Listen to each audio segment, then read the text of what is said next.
fabriquer le fromage, il faut une chose essentielle, c'est le lait. Donc avant la fabrication du fromage, il faut avoir fait la traite.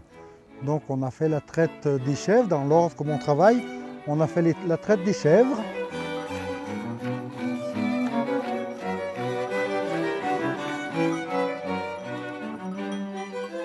Une fois que nous avons terminé la traite des chèvres, on ramène le lait dans l'arbé. L'arbé, c'est l'ancien chalet où on fabrique le fromage, donc ça s'appelle l'arbé, qui veut dire en patois l'abri.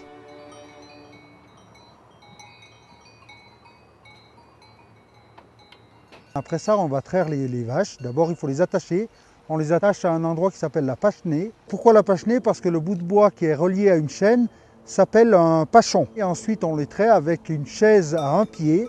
Pourquoi? Parce qu'on est en montagne, donc le terrain n'est pas plat. Et on se promène toujours avec notre chaise. On n'a pas besoin de la tenir. On fait la traite, bien sûr, manuellement, qui va durer entre 5 et 15 minutes, ça dépend de la vache, si elle est facile à traire, si elle est difficile à traire, si elle bouge, si elle donne des coups de pied ou trucs comme ça, mais on met à peu près en 10 minutes environ.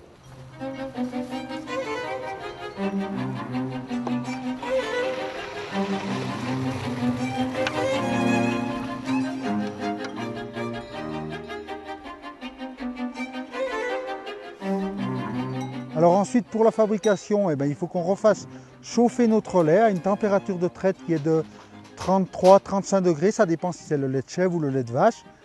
Et ensuite, on va mettre un produit dans le lait qui s'appelle de la présure, qui est fait à base de caillettes de veau. Donc c'est une poudre qu'on achète maintenant.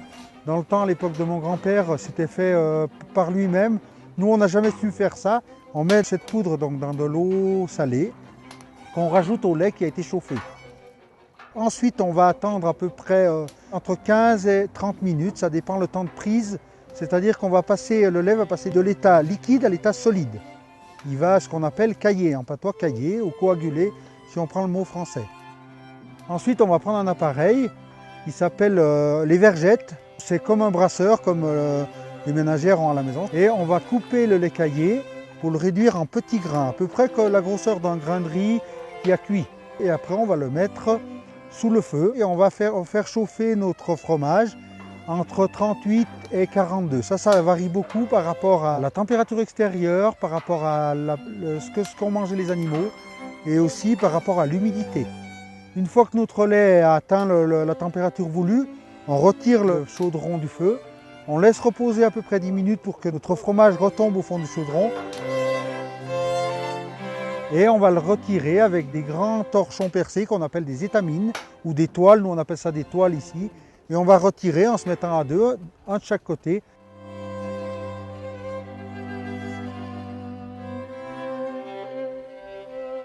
Et ensuite on va les mettre dans des moules, dans des cercles en bois on va faire le serrage sur le côté et sur le dessus.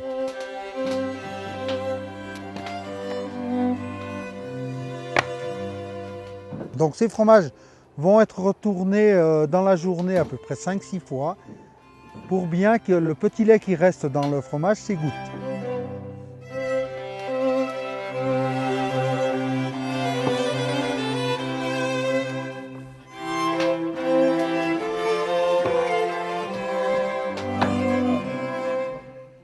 Ce qui reste le petit lait ou le lactosérum, en français ça s'appelle le lactosérum, que vous allez pouvoir trouver partout dans plein d'aliments.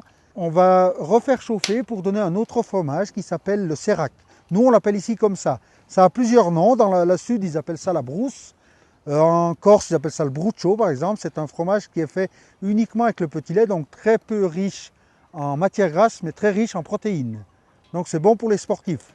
Dans ce qui reste après le sérac, il n'y a pratiquement plus du tout de matière grasse. Donc il reste uniquement un petit peu de lactose, c'est tout ce qui reste. Donc on va rajouter un peu de farine et on va nourrir nos cochons avec.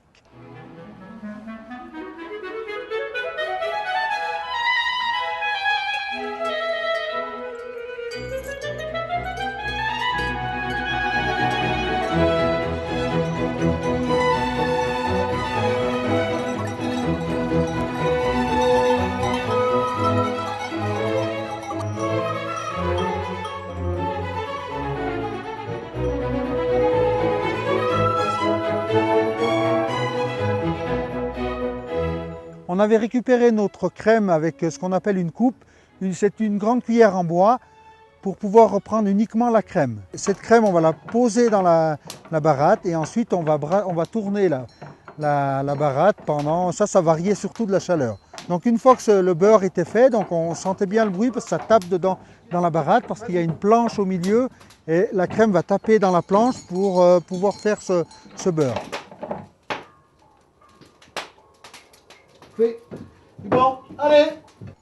Ensuite, une fois qu'il est fabriqué, on va sortir ce beurre, le taper bien dans la main pour faire sortir le lait qui reste dans le beurre et on va le mettre dans l'eau froide pour qu'il durcisse. Une fois qu'il est durci, soit on en faisait des plaques de beurre, alors on faisait des plaques de 250 grammes ou de 500 grammes, qui est des plaques en bois qui se démoulaient tout seul, ou ensuite on faisait aussi ce qu'on appelle des mottes de beurre. Donc dans le temps, ils faisaient beaucoup de mottes de beurre pour que les gens fassent fondre ce beurre et pour pouvoir avoir du beurre tout le restant de l'année.